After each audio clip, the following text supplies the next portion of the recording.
Estoy en el Evangelio de Mateo, capítulo 18, verso 15. Mateo, capítulo 18, verso 15.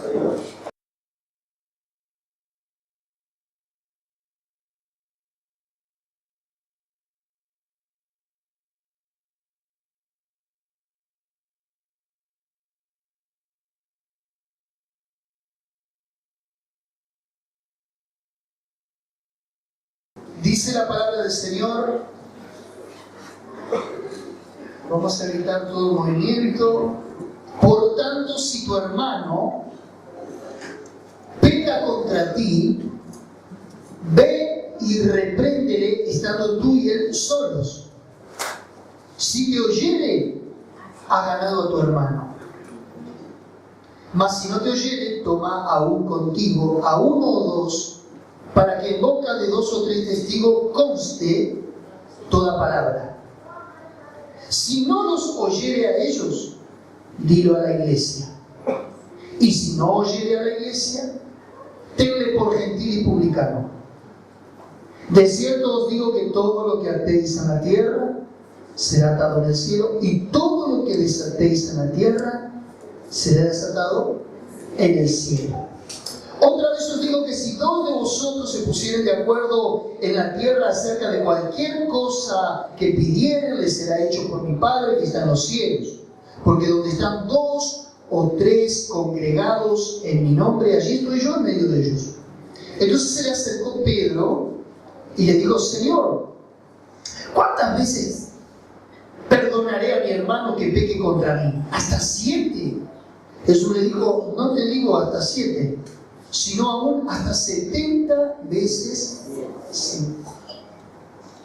El título del mensaje es obvio: el perdón, ¿sí? Pero quiero meterme en el entramado del pasaje. Mire, cuando yo comencé mis primeros años en la iglesia evangélica, me habían enseñado lo que es el arte de la guerra espiritual. ¿Sí? ¿Cuántos alguna vez han hecho guerra espiritual? En base a Marcos capítulo 16, verso 15, donde dice: en mi nombre echarán fuera demonios. Y se me había enseñado que bajo este texto, bajo la premisa de este pasaje, todo lo que atáis en la tierra será atado en el cielo, y todo lo que desatáis en el cielo será atado en la tierra. Se me había enseñado que con este pasaje yo podía atar demonios. ¿Escuchó algo como esto usted alguna vez? Miren, bueno, vamos a empezar de cero. No tiene nada que ver con atar espíritus. A ver, diga conmigo: no tiene nada que ver con atar espíritus. Es un pasaje que no se puede aplicar a una realidad como la de la guerra espiritual. No estoy en contra de la guerra espiritual, al contrario. La Biblia nos enseña en Efesios capítulo 6 que el cristiano está en un constante conflicto espiritual. Está en una constante lucha contra el mundo de las tinieblas. ¿Estamos bien hasta ahí? Hay otras herramientas para confrontar espíritus, pero no necesariamente este pasaje se ata o se desata espiritualmente. Tienen que ver con otra cosa que ahora la vamos a ver. Ahora quiero que vaya conmigo rápido al versículo 15. Dice: por tanto, si tu hermano peca contra ti, ve y repréndele estando tú y él solos. Si te oyere, has ganado a tu hermano. En el contexto de esta historia, de este pasaje que Jesús está hablando, obviamente que Jesús está hablando del perdón, de la restauración, de dar una oportunidad a aquel que de uno u otro modo se equivocó, hizo mal las cosas, ofendió. ¿A alguien le pasó alguna vez una cosa así? Claro, y es normal. Y va a pasar siempre. ¿Por qué? Porque mientras uno conserva esos vínculos sociales, ya sea en una iglesia, en un trabajo, en una escuela, donde fuere, donde hay personas, siempre hay problemas. Donde hay personas, siempre hay diferencias. ¿Me está siguiendo? Es obvio que va a pasar siempre. El conflicto va a estar porque somos diferentes, porque pensamos diferente, porque venimos de trasfondos distintos. Y está buena las diferencias, ¿sí o no? A ver, Ahora, el pasaje habla del perdón, pero también el pasaje habla de la disciplina. Diga conmigo, disciplina. Y cuando alguien te ofende, según la Biblia, uno no tiene que dejar las cosas como que no pasó nada, según el texto. Uno no puede hacer la vista gorda a una ofensa de alguien. Uno no puede decir, bueno, no importa, lo dejo pasar, porque en realidad hay un conflicto. Y no hay peor cosa que no enfrentar los problemas o los conflictos. En otras palabras, lo que está diciendo el texto, repréndele a tu hermano estando tú y él solos. Está diciendo algo muy sencillo, una charla en privado con alguien que tuvo el encollo, la situación. Uno puede en privado ir y aclarar malos entendidos. Frente a un problema es necesario abordarlo, confrontarlo para conservar la paz. ¿Cuándo creen esto? ¿Sí? Si se resuelve en la intimidad, es mucho mejor según el texto. ¿Por qué? Porque se evita todo tipo de comentarios de terceros y la exposición pública que muchas veces avergüenza y termina generando más conflictos. ¿Se entiende? No hay que hacer un regadero de pólvora. Mirá, que él anda diciendo de mí esto o aquello o lo otro, porque eso genera más conflicto. Una persona madura en Cristo, una persona realmente con un encuentro con el Señor que quiere conservar el vínculo de la paz con todos los hermanos que hace, llama al orden y dice, mirá, no son así las cosas, a lo mejor tenés una percepción distinta de mi persona, yo soy así, perdóname si te ofendí. ¿Se entiende? Mire con qué términos uno puede abordar un conflicto. Ahora usted me dirá, ¿no se puede tocar otro tema, pastor, en un domingo, en la congregación, en que venimos a escuchar todos una palabra de aliento? Esto es sumamente importante. Ayer veíamos con los líderes de célula, con los hombres, una charla arriba en el tinglado, y veíamos que las pequeñas zorras, dice cantando los cantares, son las que echan a perder la viña. El que planta la viña no le teme al temporal, el que planta la viña no le teme a la plaga de langostas o de insectos, el que planta la viña no le teme al capital invertido y al rédito que le puede dar la cosecha, sino que le teme a las pequeñas zorras, esas que van y mordisquean los racimos y que de última echan a perder toda una viña. Hay veces, hermanos queridos, los pequeños conflictos son los que nos traen grandes dolores de cabeza. Las pequeñas bisagras son las que abren grandes puertas. Jesús dijo, ¿tenés algo con alguien? Hacelo fácil. Reducí el problema. ¿De qué manera? Ve y repréndele, estando tú y él solos, en intimidad. Si te oyere, porque también está que la persona no quiera reconocer, no quiera oír, no quiera hacerse cargo de lo que hizo. Si te oyere, has ganado a tu hermano. Y puede quedar todo como si nunca hubiera pasado nada. ¿Cuántos dicen? Dale la mano de al lado, te quiero, te amo, a pesar de tus diferencias conmigo. Qué lindo esto. Qué lindo de verdad. Sí. Pero escuchen, dije perdón y dije disciplina, ¿está bien? Si te oyere tu hermano, te lo ganaste. Y van a ser amigos hasta que el Señor los venga a buscar. Pero el texto dice algo interesante. Si no te oyere, opa, se complicó. No siempre te oye, no siempre se reconoce, porque veo cómo es la naturaleza humana, el orgullo y demás.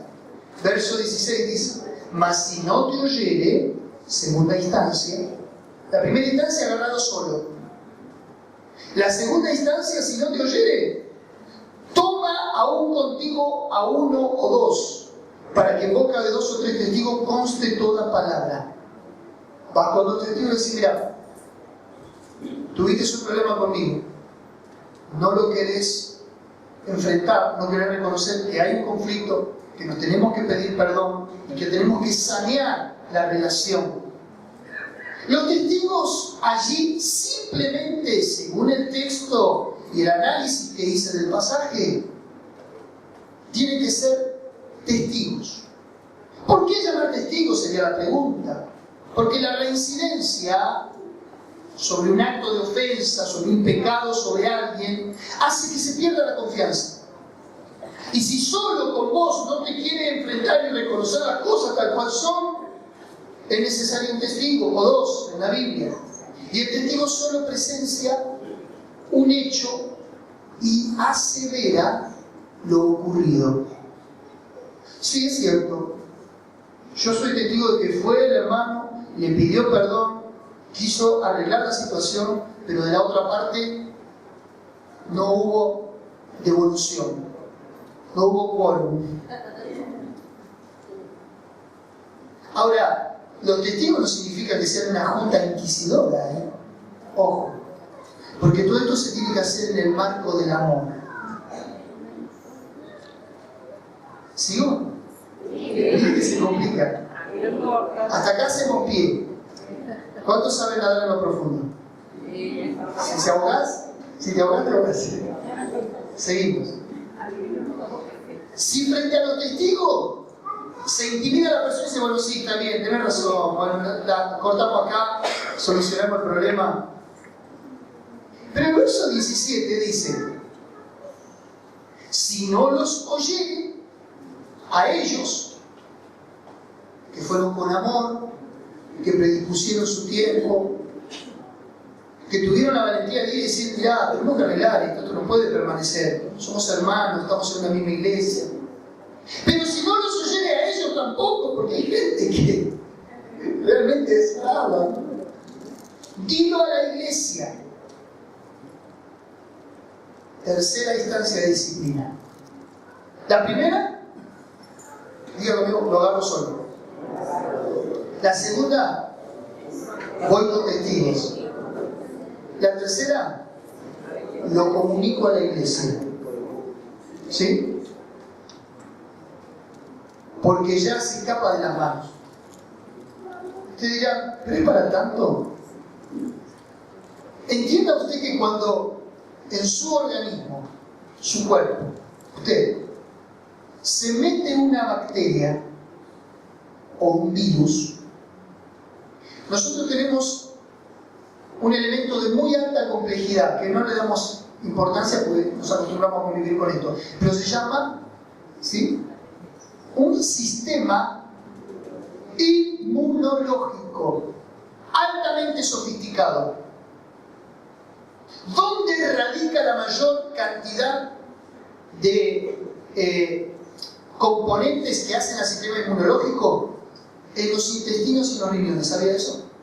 Porque todos los desechos tóxicos que uno come y que los tiene durante horas dentro del cuerpo, si nosotros tuviéramos un sistema inmunológico suficiente, de alta complejidad, ¿qué pasa con todas esas bacterias? Nos contaminarían inmediatamente. ¿Se entiende? Así que cuando uno come, ya su sistema inmunológico está operando en contra de cualquier infección que pudiera generar ese alimento en descomposición al cuerpo. Pero quieren ir un poco más allá. Usted se resfría, usted se engripa. Antes de tomar antibiótico y demás, usted levantó temperatura, ¿verdad que sí? Esa levantar temperatura que muchos la quieren combatir, y muchos la quieren bajar, y muchos la quieren controlar, es uno de los peores errores que podemos hacer. Porque justamente el levantar temperatura es un buen síntoma que está significando que todo tu ser inmunológico en el cuerpo está peleando y contrarrestando la bacteria.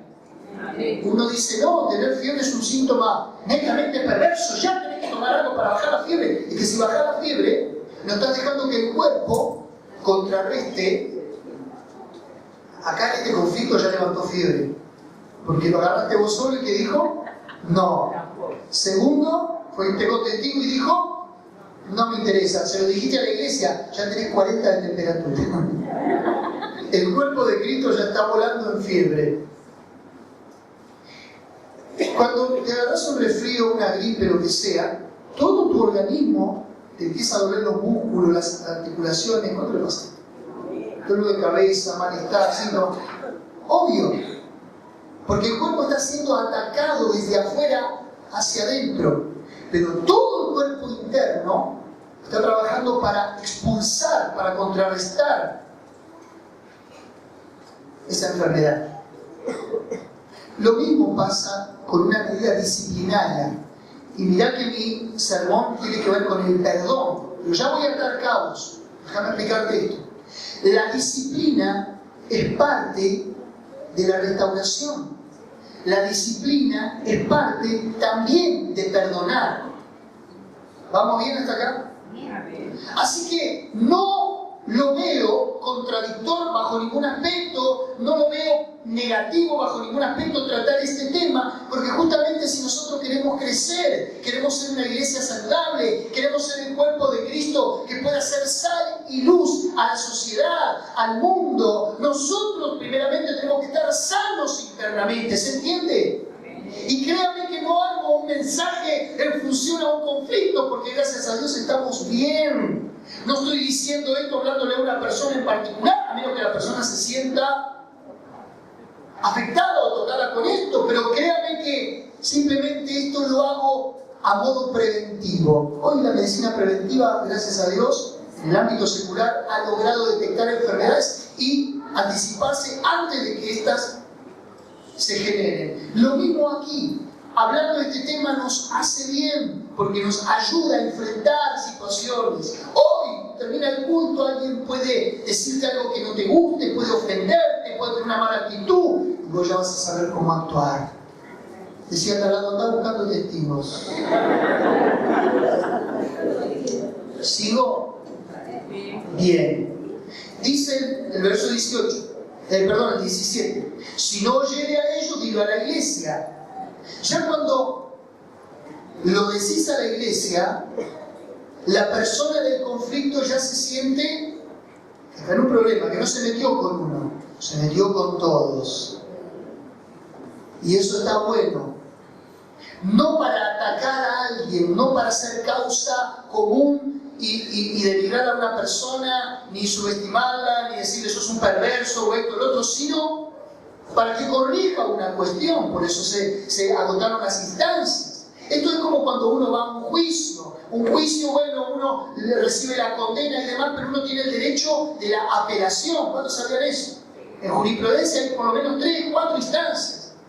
Se rechaza la apelación, uno puede seguir apelando a casación, que es una cámara más alta. ¿Cuántos sabían eso?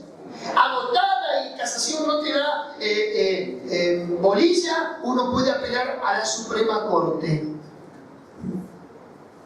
¿Se entiende? Pero mire todas las instancias que antes pasan, tanto en lo legal, en lo judicial, como también en lo espiritual. Es necesario llegar a tener testigos para arreglar una situación entre hermanos, que solamente demanda humildad, reconocimiento y amor. Pero que parezca mentira, parece ser que el hombre tiene tenemos esa perversión interna de cuanto más daño podamos producir al que no nos gusta, mejor. Somos perversos.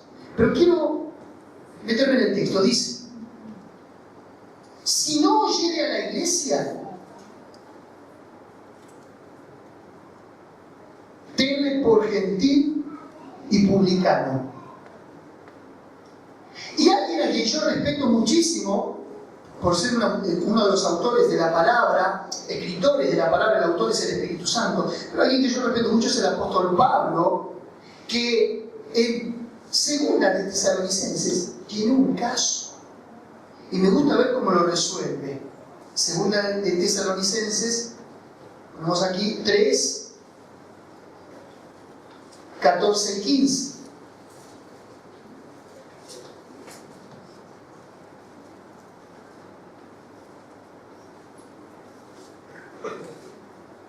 Ahora entienda usted que la iglesia tiene la facultad correctora. Voy a repetirlo. La iglesia posee la facultad correctora. Porque algunos podrán decir, ¿quiénes son los hermanos o quién es la iglesia para juzgarme? Si vos pensás de esta manera es porque no conoces el Nuevo Testamento y lo que representa la iglesia en el reino de Dios.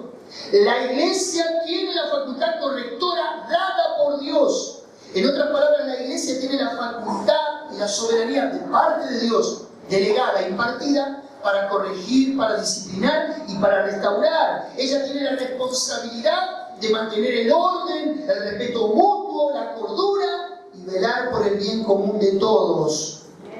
A vos te tiene que dejar tranquilo y a vos te tiene que entregar paz en el corazón, tratar estos temas, abordar estas realidades, porque entonces vas a saber que estás en un lugar serio y que la iglesia a vos te brinda confianza y seguridad. Que no va a quedar impune si alguien hace algo, ofende, daña, perjudica, denigra a su hermano. Hay pastores o hay autoridades eclesiásticas o hay iglesias que prefieren pasar por alto para que no se ofenda a este, para que no se ofenda a aquel, para que no se me vaya de la iglesia. Señores, el Evangelio justamente tiene la capacidad no solamente de espiritualizar al individuo, sino de educarnos y volvernos personas éticas y morales que la sociedad perdió. El tema es que una persona tenga la voluntad y la humildad de reconocer. Ahora, el apóstol Pablo tuvo problemas como estos, porque la Biblia lo bueno que tiene es que no se guarda nada. La Biblia te dice lo bueno y te dice lo malo. Y mire lo que dice en el capítulo 3 de 2 Tesalonicenses, versos 14 y 15. Escuchen. Si alguno no obedece a lo que decimos por medio de esta carta, a ese señaladlo. A ver el dedito. Señalar. Qué feo, ¿no? Y no os juntéis con él para que se avergüence. ¿Es fuerte, Pablo? Vamos a ser honestos. Señáleme, a ver. Tenga miedo. Y dice algo más fuerte: no se junten con él. Están todos y él come patito feo en el rincón. ¿Sí? Pero no es para que se pierda en el infierno, sino para que se avergüence. ¿Viste lo que se siente? No obedecer y no acompañar y no estar en vínculo perfecto y en armonía con el cuerpo de Cristo. ¿Viste lo que se siente? Bueno, ahora te perdonamos, vení. Te dejamos jugar en nuestra vereda. Usted se ríe, pero esto es una medida disciplinaria muy contundente, muy seria. Porque, a ver, todos venimos aquí de común consentimiento, porque el Señor nos trajo, porque Dios nos mostró su amor, porque Dios nos redime, nos salva, nos sana, nos restaura. Pero en el proceso en que estamos siendo transformados, mostramos la hilacha, mostramos nuestras mañas. Aquí se decanta, aquí se cae todo velo, aquí se cae toda imagen, todo marketing. Acá estamos para mostrarnos tal cual somos, con nuestras virtudes y con nuestros defectos. ¿Sí? Pero hay quienes, a lo mejor por no querer reponer una actitud, cambiar una conducta, perjudica y corrompe al resto. ¿Se entiende? Pero va más allá. Verso 15 le dice algo interesante. Mas no le tengáis por enemigo, sino molestale como... Mira, vamos a leerlo todos juntos y vas a ver qué cosa, ¿no? Señalarlo, decir con un señalarlo. No te juntes con él, que se avergüence, pero no lo tengas por enemigo, menos mal.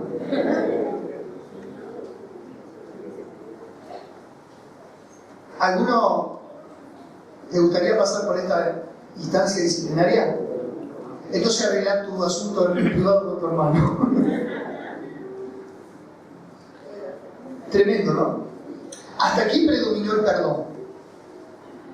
Ya cuando la persona no quiere deponer una actitud, es mal testimonio, estafa a los hermanos, murmura, contiende, habla mal, denigra, deja el evangelio por el suelo, hay que tomar esta actitud.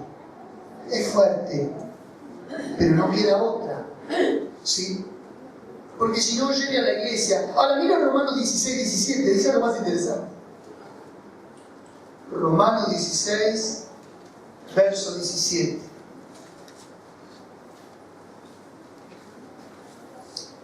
Mas os ruego, hermanos,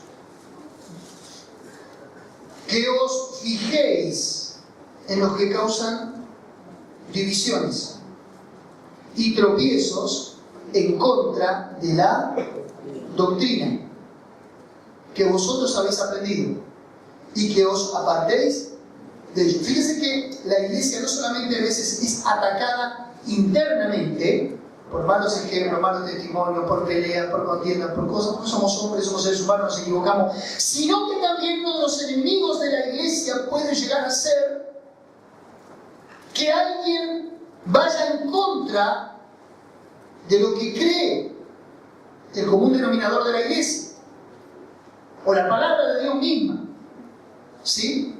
Y esto es muy serio, porque los grandes movimientos y las grandes religiones o sectas que hoy predominan justamente han salido del seno de la iglesia protestante. Por ejemplo, Russell, el histórico fundador de los Testigos de Jehová, un predicador protestante, Smith, el fundador de los mormones, allá en el 1800 y tanto, en Utah, Estados Unidos, fundador también de la iglesia mormona, que tiene no sé cuántos millones de adherentes en el mundo, también predicador protestante. Fíjese que del seno de la iglesia ha salido lo que ha corrompido la iglesia. ¿Se entiende? Pablo dice, si alguien está con una doctrina distinta, cuidado. Por eso, hermanos queridos, hacemos un énfasis, quizá a veces hasta desmedido, que venga a la célula, que estudie la palabra, que venga a la escuela de líderes, capacitación de equipo, que venga a traer a los niños. Anoche, antes de los juegos que tuvimos con los jóvenes, una noche de juegos preciosa, tuvimos un debate en el que hablamos todos y opinamos acerca de cesacionismo versus continuismo, ¿sí? ¿Sí? Los dones están en vigencia, hay posturas que decían que no. La cuestión es que debatimos, fuimos a la palabra, tuvimos una noche preciosa y eso nos edificó a todos. Es necesario saber qué creemos y por qué creemos, ¿sí? No me quiero desviar del tema. Tito, capítulo 3, verso 10 y 11. Tito, capítulo 3, verso 10 y 11. Dice al hombre que cause divisiones, después de una u otra amonestación, ¿qué hay que hacer? Yo le mencioné 3 instancias que dijo Jesús. Llamarlo aparte, llama a testigos, comunicarlo a la iglesia. Si no oye a ninguno, tenlo por gentil y publicano. Amonestarlo, señalarlo, dejarlo en un rincón. Pablo le dice a Tito, después de una y otra amonestación, desechalo. Así de corto. Sabiendo que el tal se ha pervertido y peca y está condenado por su propio juicio. Tenerlo a Pablo de pastor, derechito andaban los hermanos.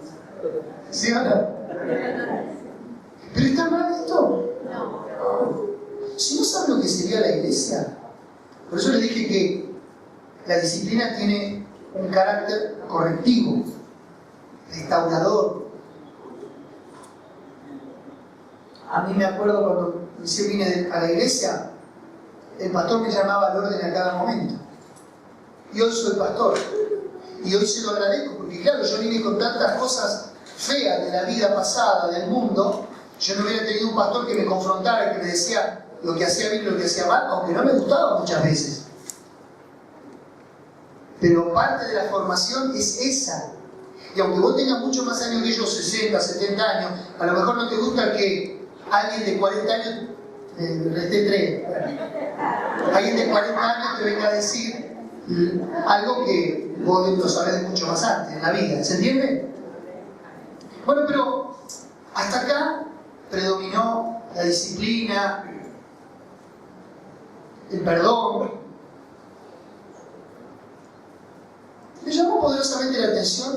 verso 15. Vamos de vuelta, Mateo 18, 15.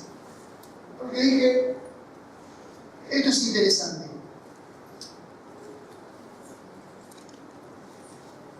Por tanto, si tu hermano peca contra ti, hasta donde yo siempre entendí, cuando uno peca, peca contra Dios, ¿verdad que sí? ¿Verdad que sí está ahí? ¿Escuchan? Uno peca contra Dios, según la doctrina. Pero la palabra dice, Jesús dijo que uno puede pecar contra su hermano. ¿Sí? Según el texto se puede pecar contra Dios, se puede pecar también contra el hermano. Y vemos algunos casos. Rápido, 1 Samuel capítulo 24. David perdona a Saúl. 1 Samuel capítulo 24. Se había enfrascado en un celo obsesivo Saúl contra David. Por demás está sentado de que David no había hecho nada que perjudicara a Saúl, sin embargo él se había puesto que era su enemigo, fabulaba con un supuesto, una supuesta deslealtad. Dice el capítulo 24 de 1 Samuel, cuando Saúl volvió de perseguir a los filisteos, le dieron aviso diciendo, aquí David está en el desierto en En-Gadi. O sea, no le bastaba tener a los filisteos de enemigo. Ahora buscó otro enemigo, David. Hay gente que se nutre y que vive y que consume conflicto. ¿Conoce gente así?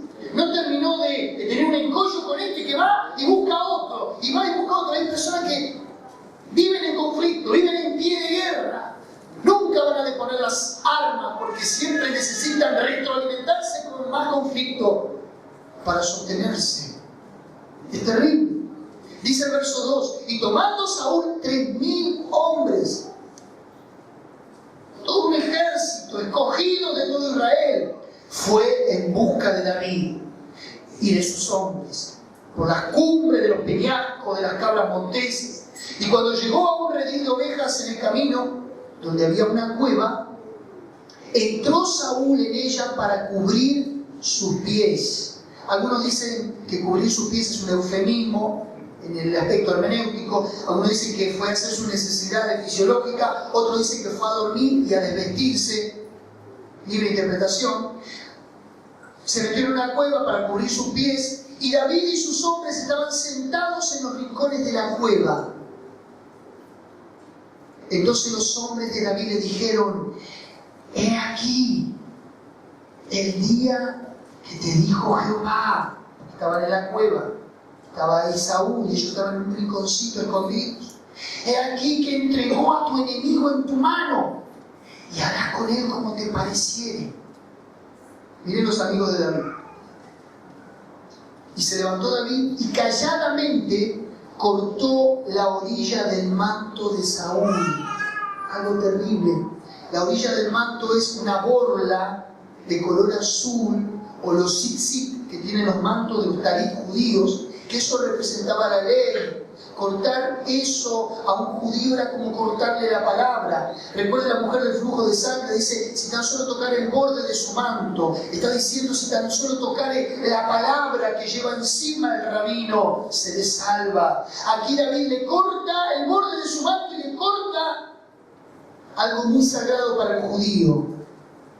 Verso 6. Y dijo a sus hombres, una vez que cortó el borde del manto, Jehová me guarde de hacer tal cosa contra mi Señor, el ungido de Jehová, que yo extienda mi mano contra él, porque él es el ungido de Jehová.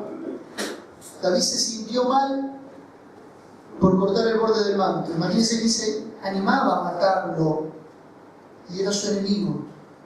Así reprimió David a sus hombres con palabras y no le permitió que se levantasen contra Saúl. Y Saúl, saliendo de la cueva, siguió su camino. También David se levantó después y saliendo de la cueva dio voces tras Saúl diciendo, ¡Mi Señor el Rey! Y cuando Saúl miró hacia atrás, David se inclinó su rostro a tierra e hizo reverencia. Y dijo David a Saúl, ¿por qué oyes las palabras de los que dicen, mira que David procura tu mal? He aquí han visto hoy tus ojos cómo Jehová te ha puesto hoy en mis manos en la cueva. y me dijeron que te matase, pero te perdoné, porque dije, no extenderé mi mano contra mi Señor, porque es el ungido de Jehová. Y mira, Padre mío, mira la orilla de tu manto en mi mano, porque yo corté la orilla de tu manto y no te maté. Conoce pues y ve que no hay mal ni traición en mi mano, ni he pecado contra ti. Sin embargo, tú andas a casa de mi vida para quitármela. Extraordinario David. Lo tuvo ahí para matarlo, porque el otro lo iba a matar. Pero él, ¿qué hizo? Lo perdonó. Pero me gustan las palabras de David. ¿En qué pequé contra vos? Quiere decir que el hombre puede pecar contra su prójimo. Pero Jesús, ¿qué dijo? Si tu hermano pecare contra ti, llévalo aparte, hablarlo, reconcíliense, pídanse perdón. ¿Está ahí todavía? Tengo otro caso, Números capítulo 12. Este sí que no se lo puede dejar de perder. Capítulo 12, Números. Esto sí que es fuerte. María y Aarón hablaron contra Moisés a causa de la mujer cusita que había tomado, porque él había tomado mujer cusita. La mujer de Moisés había muerto. ¿Sabe cuántos años tenía Moisés aquí? Llegando a los 110, 120 años. Todavía quería una esposa.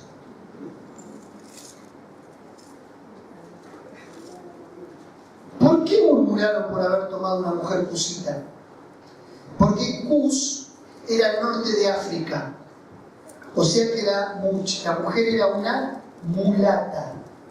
Completamente. Y más de esa región en la que hay etíopes, sudaneses, que son terriblemente negros, mulatos. Miren Moisés. Tomó la mujer y María, la hermana, y Aarón, el hermano, murmuraron. ¿Cómo te va a tomar esa mujer por esposa?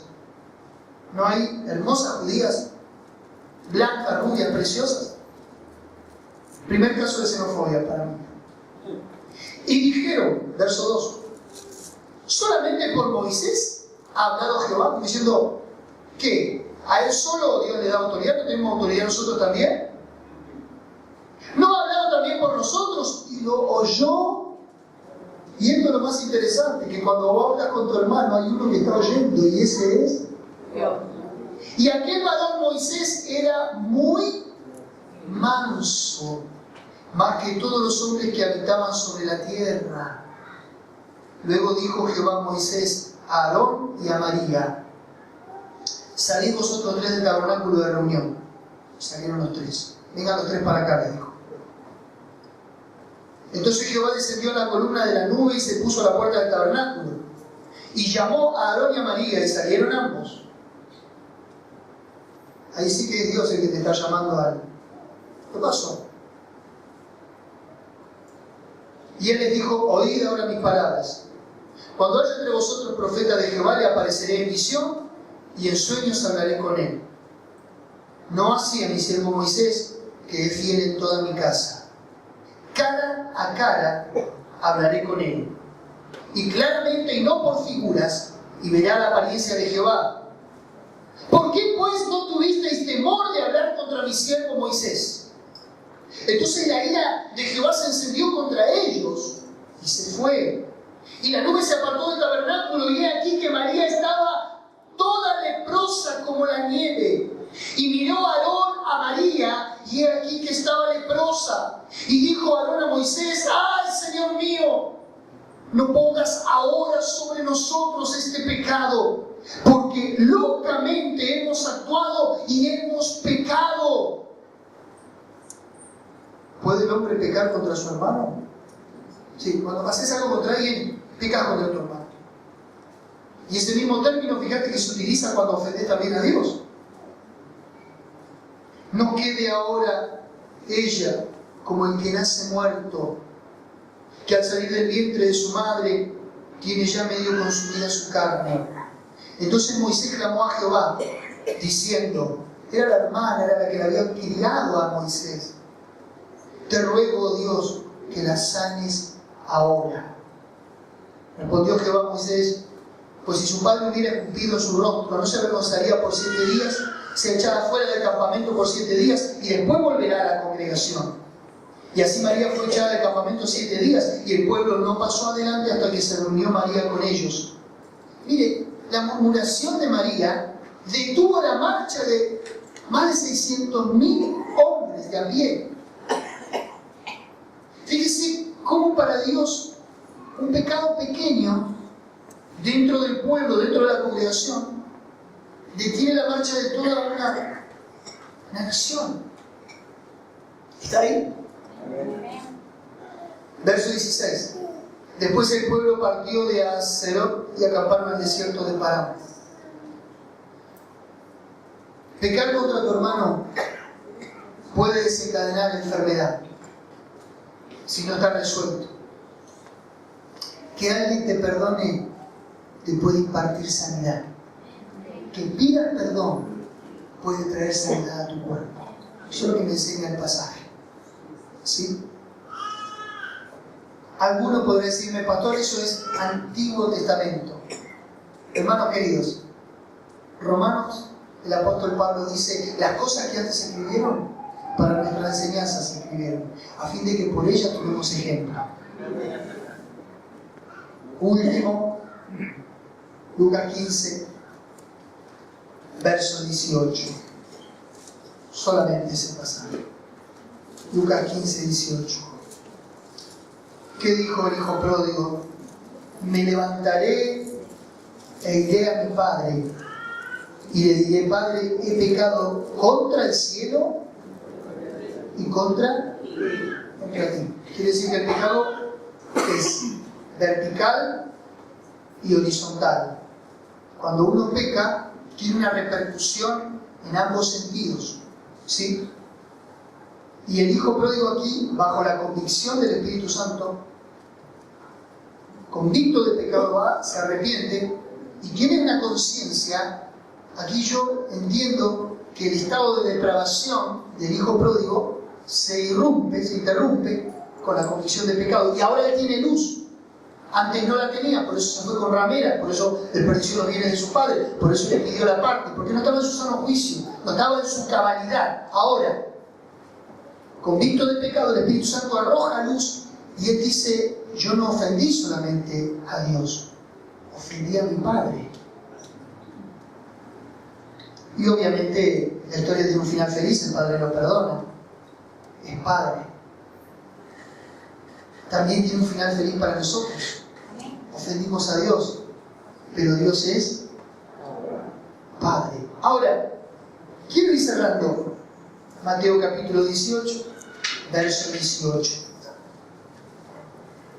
y corregir esta mala enseñanza sobre atar y desatar. Nada tiene que ver con el mundo demoníaco, sino con otra realidad en el contexto del pasaje. Dice así, verso 18: de cierto os digo que todo lo que atéis en la tierra será atado en el cielo, y todo lo que desatéis en la tierra será desatado. ¿Sabe a qué se refiere todo lo que atéis? Todo lo que no perdones. El perdón, la falta de perdón, en este caso la ofensa, cualquiera sea, es una atadura. Y una atadura, escuchad, es algo que limita, ¿sí? Yo me grafiqué, me lo puse en mis notas, la cadena del perro, ¿sí? Ata al perro. ¿Por qué atas al perro? Porque la cadena, ¿qué hace? Lo limita. Hasta cierto límite va a llegar, más de ahí, más de la cadena no va a llegar. Condiciona. Pero también una atadura te retiene, ¿sí? Vos fíjate que viene hablando de la falta de perdón o de la falta de arrepentimiento, en este caso el que ofendió. ¿Qué hace? Te tiene atado. La falta de perdón es una atadura, señores. Y no es una atadura solamente en el ámbito terrenal, en las relaciones, sino que hace eco y tiene una repercusión en el ámbito espiritual, porque dice, lo que ates en la tierra es atado en el cielo también, ¿eh? Vale decir que la falta de perdón te condiciona aquí en la tierra, estás atado, y en el cielo, olvídate. ¿Por qué muchas oraciones no son respondidas? Y si hay una atadura terrible en tu vida. No perdonás, ofendés, te manejás como querés. Es terrible.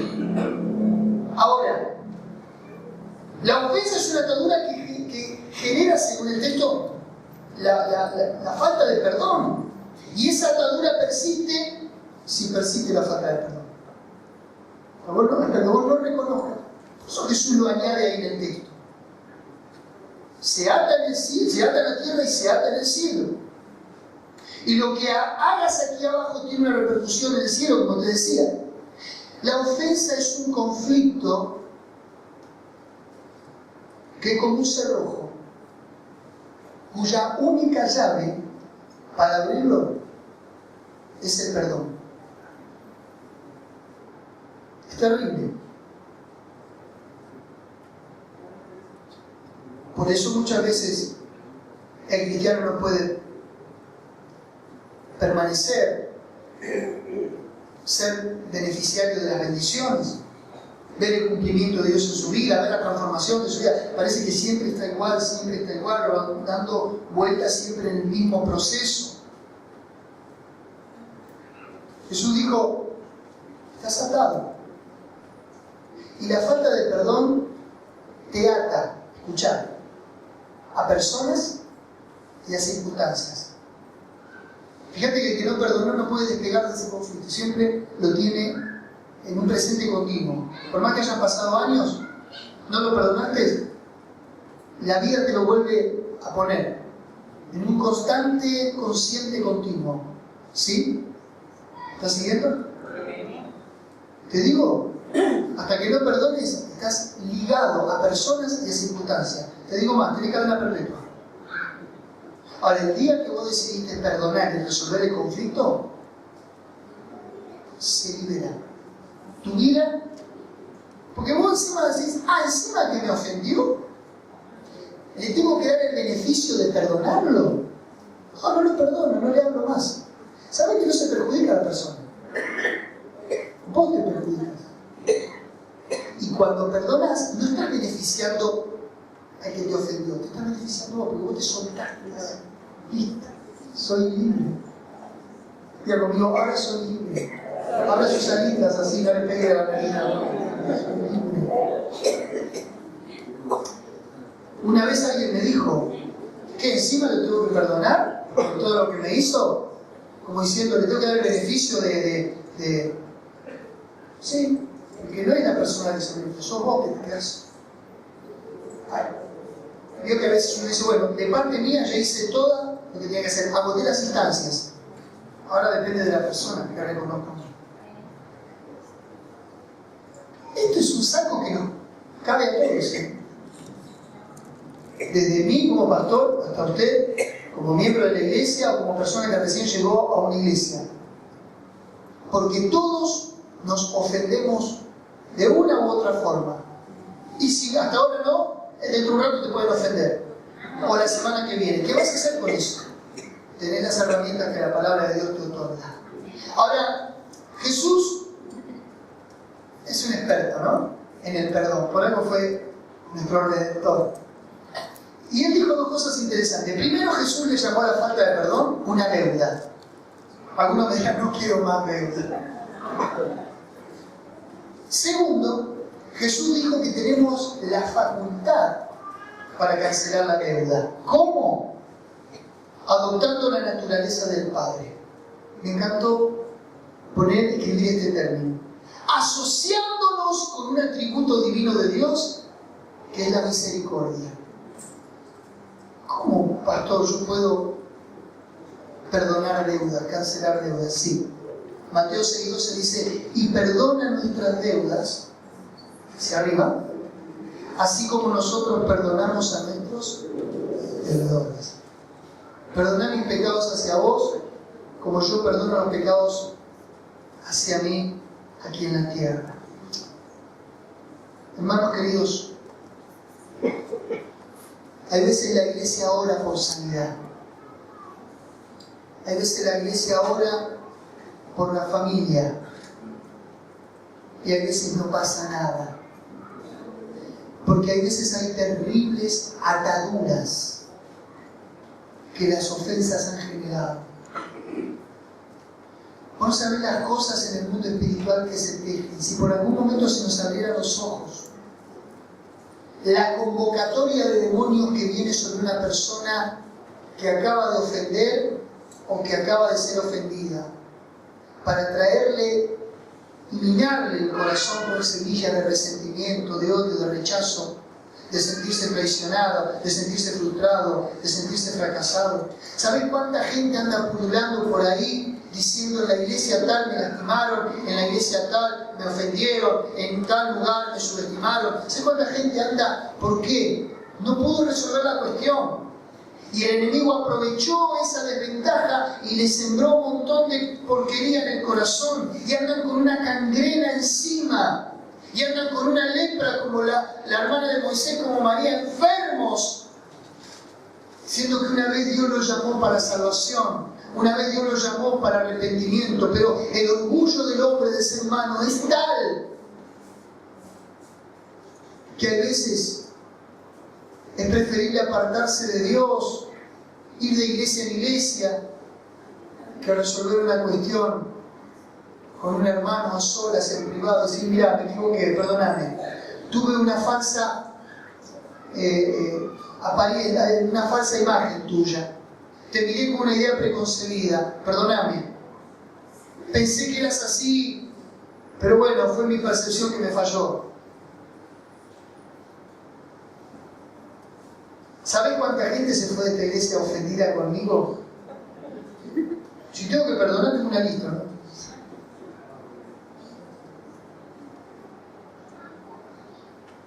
Porque todos, de alguna u otra forma, nos ofendemos. Hay veces hay gente que se siente ofendida cuando uno le señala algo a cambiar, a deponer. ¿Y sabes lo que es estar en la posición del pastor?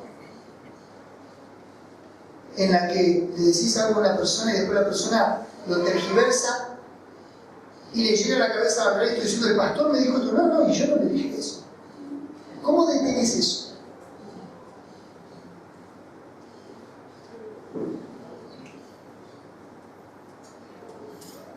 No es más fácil perdonar. Cuando el Señor venga a buscar a la iglesia, dice la Biblia que va a venir a buscar una iglesia pura, sin manchas, en el vínculo de la fe. ¿Sí? Y mirá de al lado y decirle, si me ofendes en algún momento, o te ofendo, recordame que nos tenemos que perdonar.